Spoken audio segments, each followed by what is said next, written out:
OTAN. C'est un peu la bande de potes la plus puissante du monde, mais qui n'a sorti la règle du tous ensemble qu'une seule fois en 75 ans. Une seule. Et pourtant, cette alliance peut complètement changer le programme d'un continent entier. L'OTAN, c'est l'organisation du traité de l'Atlantique Nord, créée en 1949, juste après la Seconde Guerre mondiale, avec un but simple, faire réfléchir l'URSS avant toute idée bizarre. 12 pays signent au départ, France, Royaume-Uni, États-Unis, Canada, bref, du lourd. La promesse clé, c'est l'article 5. Si un pays membre est attaqué, tous les autres viennent l'aider. Mais attention, avant d'agir, les 32 pays doivent être en accord. Tous. Imagine organiser une soirée avec 32 personnes qui doivent dire oui à la même heure. Voilà l'OTAN. Au quotidien, ça marche comment ? Tu as un grand conseil où tout le monde discute, un secrétaire général qui organise et des militaires qui transforment les décisions en plans. Chaque pays garde ses propres soldats, mais ils s'entraînent ensemble et suivent des plans communs. Le budget ? Un petit pot commun et beaucoup de dépenses nationales. On recommande 2% du PIB pour la défense, recommandation que tout le monde ne suit pas vraiment. Depuis 1949, l'OTAN s'est élargie jusqu'à 32 membres, dont la Finlande et la Suède très récemment. Et le rôle a changé. Avant, c'était dissuader l'URSS, puis c'est devenu gérer des crises un peu partout. Et depuis la Crimée en 2014 et l'invasion de l'Ukraine en 2022, retour au « on protège l'Est » avec des troupes déployées près de la Russie. Sur le terrain, l'OTAN a agi dans la Bosnie, le Kosovo, l'Afghanistan, la Libye et même contre la piraterie. Mais le plus fou, la fameuse clause article 5 n'a été utilisée qu'une seule fois après le 11 septembre. Résultat, l'alliance entière s'est retrouvée engagée en Afghanistan. Pourquoi rejoindre l'OTAN ? Parce que tu profites du parapluie nucléaire américain, du partage de renseignements, d'armées qui s'entraînent ensemble et d'une dissuasion hyper crédible. Pourquoi hésiter ? Parce que ça coûte cher, il faut toujours trouver un consensus et l'alliance dépend de beaucoup des moyens américains. Union européenne. L'Union européenne, c'est un truc étrange. Pas d'armée commune, pas de blindés, mais des règles, partout. Dans les ports, dans les tribunaux, dans les ministères, une machine qui ne déploie pas de soldats mais qui tisse les destins. Et tout ça commence par quelque chose d'hyper basique, le charbon et l'acier. Dans les années 1950, quelques pays décident de lier leur industrie pour éviter une nouvelle guerre. Résultat, la CSA, puis la CCE, puis, plus tard, l'Union européenne. En 1993, l'UE devient officielle. 27 pays, plus de 450 millions d'habitants, 20 pays avec l'euro et Schengen qui efface les frontières internes pour la majorité. Le cœur du projet, un marché géant où les personnes, les biens, les services et l'argent circulent librement, avec des règles communes sur l'agriculture, la pêche, l'énergie, la justice, la cohésion.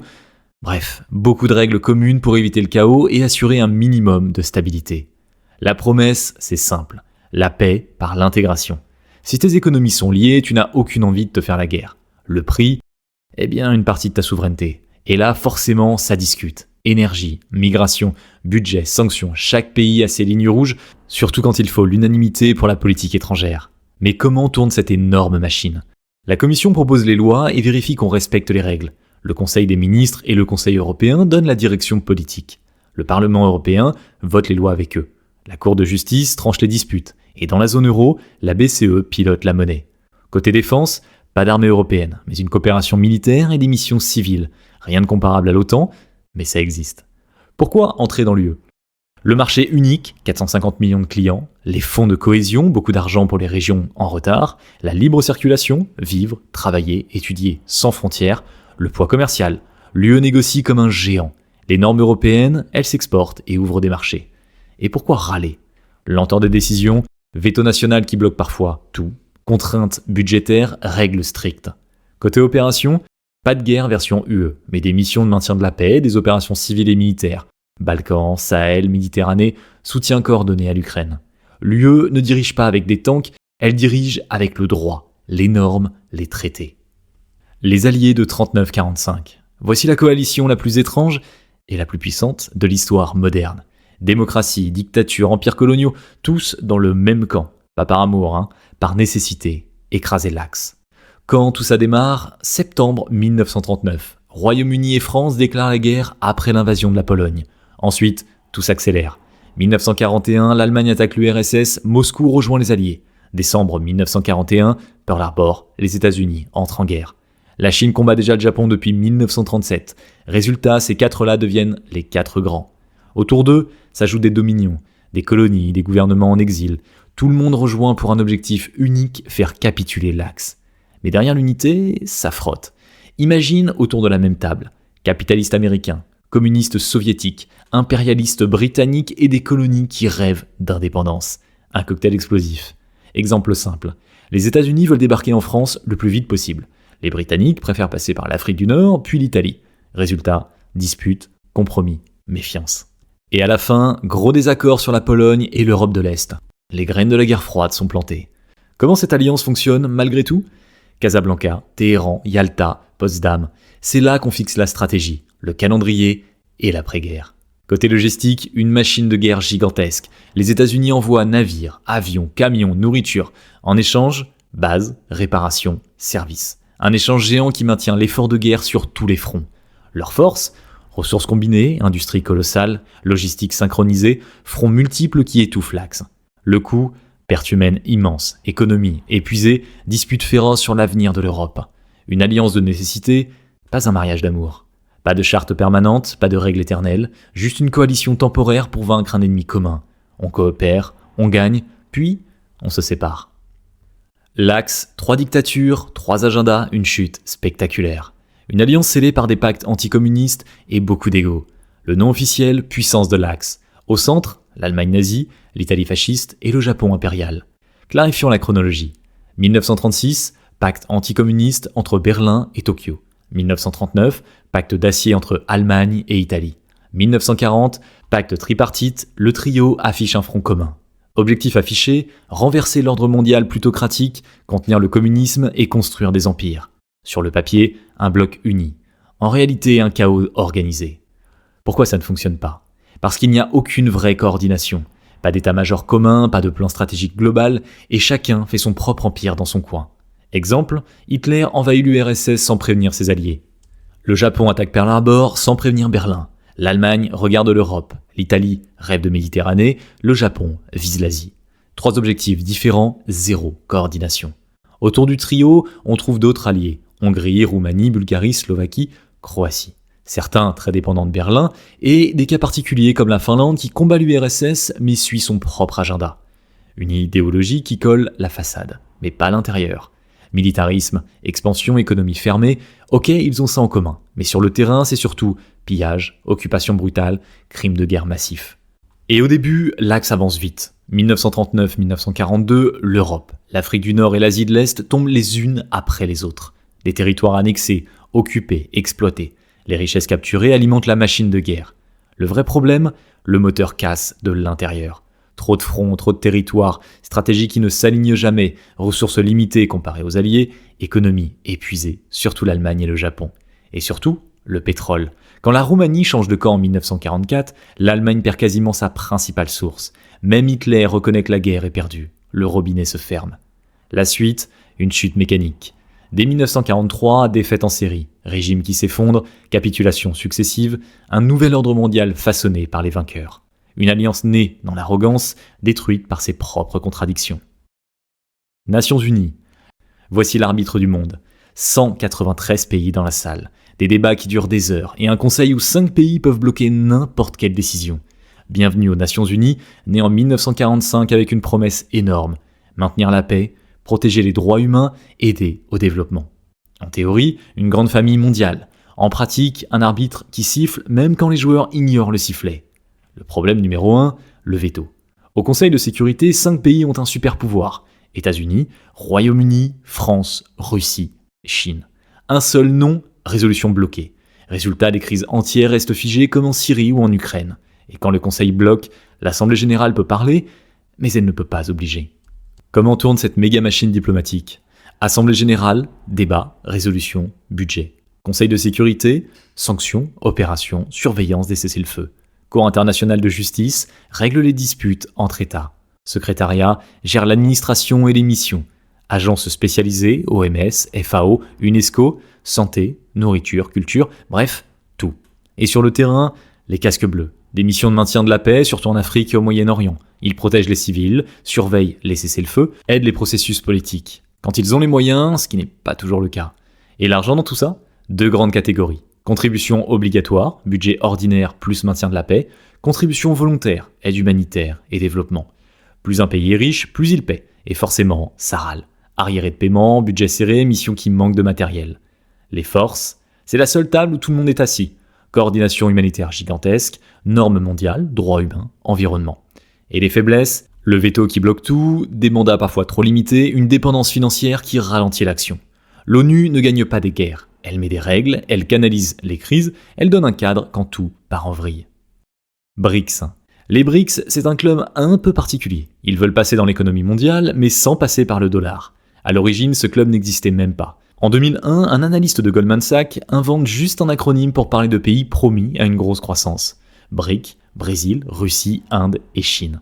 C'est purement économique, rien de politique. Mais ça change vite. En 2009, les 4 pays se réunissent pour la première fois. En 2010, l'Afrique du Sud arrive, les BRICS sont nés. Puis, le groupe s'élargit. En 2024, d'autres pays rejoignent. Égypte, Éthiopie, Iran, Émirats Arabes Unis, l'Arabie Saoudite hésite, l'Argentine recule et en 2025, l'Indonésie devient le 10e membre. Bref, le club grossit rapidement. L'objectif ? Coordonner les politiques, peser sur les grandes institutions financières et surtout réduire la dépendance au dollar. Pour agir, les BRICS ont construit leur propre outil. La New Development Bank, NDB, une banque pour financer des infrastructures, énergie, transport, eau. Le Contingent Reserve Arrangement, une sorte d'assurance anti-crise pour éviter de dépendre du FMI. Un tas d'idées en développement. BRICS se paye pour les paiements entre pays, des paniers de devises et une monnaie commune qui fait beaucoup parler mais reste à l'étude. Comment tout ça fonctionne ? La présidence tourne chaque année. Les sommets publient des déclarations ambitieuses et les chiffres bruts impressionnent. Plus de 3 milliards d'habitants, un PIB colossal en parité de pouvoir d'achat. Mais la réalité est moins glamour. Sanctions internationales, rivalités internes, économies très différentes, projets qui avancent lentement. Pourquoi rejoindre les BRICS ? Des financements alternatifs à la Banque mondiale ou au FMI, un meilleur levier de négociation internationale, plus d'options de paiement et moins de dépendance au dollar. Et les limites ? Manque de cohésion, tensions internes, risque de sanctions, projets qui mettent du temps à se concrétiser. Le groupe n'est pas une alliance militaire. Les tanks restent à la porte, ici on mise sur l'économie, pas sur la force brute. OIC. Voici un club unique au monde, 57 pays, une identité commune mais des priorités qui partent dans tous les sens.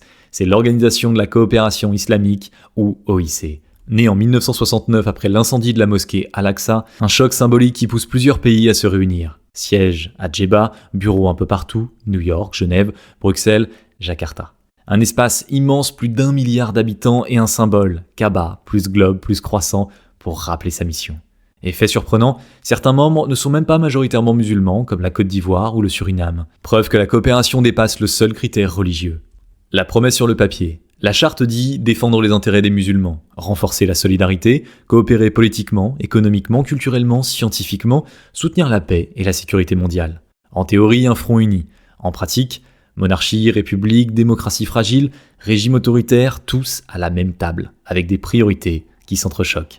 Comment fonctionne cette énorme organisation ? Tous les 3 ans, sommet islamique. Les chefs d'État fixent les grandes orientations. Chaque année, conférence des ministres des Affaires étrangères, ils regardent ce qui a été fait ou pas. Autour, une galaxie d'organes spécialisés. Éducation, sciences, culture, développement. L'OIC parraine même plusieurs universités dans différents pays. Et sur les droits humains, il existe une commission dédiée, l'IPHRC. Dans les grandes arènes internationales, ONU, UE, l'OIC essaie de parler d'une seule voix quand elle y arrive. La déclaration du Caire influence la vision des droits humains dans l'OIC. Ça crée souvent un débat avec les standards universels. Les sujets récurrents reviennent comme un refrain. Palestine, toujours en premier plan. Cachemire, régulièrement sur la table. Crise régionale, boucle infinie. Les avantages du club, une vitrine collective immense, des canaux d'aide humanitaire, des médiations régionales, un réseau académique solide. Les limites, décisions souvent non contraignantes, budget fragile, beaucoup dépend des contributions, critiques sur les droits humains, définition du terrorisme jugée trop large par certains. Pacte de Varsovie, l'alliance qui obéissait à Moscou. Voici l'alliance la plus simple du monde. Tu dis non, des chars arrivent dans ta capitale. Bienvenue dans le pacte de Varsovie, le bloc militaire qui ne discutait pas, il obéissait. Né en 1955, dissous en 1991, il réunit au départ l'URSS, la Pologne, la RDA, la Tchécoslovaquie, la Hongrie, la Roumanie, la Bulgarie et l'Albanie qui claquent la porte en 1968. Pourquoi ce pacte ? Parce que la RFA vient d'entrer dans l'OTAN. Moscou répond très bien, nous aussi on fait une alliance, officiellement défensive. En réalité, un outil pour verrouiller l'Europe de l'Est. Sur le papier, coopération. Dans la pratique, contrôle total. En théorie, tout le monde décide ensemble. En vrai, commande soviétique, du haut en bas. Le commandant suprême, toujours un général soviétique. Le chef d'état-major, soviétique aussi. Le quartier général, à Varsovie, mais piloté depuis Moscou. Les décisions communes, validées, seulement après feu vert soviétique. Le pacte de Varsovie, c'est comme une alliance, sauf que l'un des membres commande toute la partie. Mais même dans un système sous contrôle, des fissures apparaissent. La Roumanie prend ses distances dès les années 60 et suit sa propre ligne. L'Albanie coupe complètement le lien après 1968. Pourquoi rester dans cette alliance ? Protection militaire, matériel standardisé, un minimum de coordination. Mais le prix est lourd. Souveraineté réduite à peau de chagrin, économie plombée, et surtout la doctrine Brejnev. Cette doctrine dit en gros si un pays du bloc dévie, on le corrige. Et corriger, intervention militaire. Le catalogue des corrections, 1956, Hongrie. L'armée soviétique écrase la révolution. 1968, Tchécoslovaquie. Les troupes du pacte entrent à Prague pour stopper le printemps de Prague. La Roumanie refuse, l'Albanie sort du pacte. Après ça, tout le monde comprend. Dire non à Moscou égale danger. La fin, brutale et rapide. 1989, les régimes communistes tombent les uns après les autres. 1991, 25 février, dissolution militaire. 1er juillet, fin officielle du pacte à Prague. Une alliance basée sur la contrainte, pas sur l'adhésion, ne tient que par la force. Quand la force disparaît, tout s'écroule.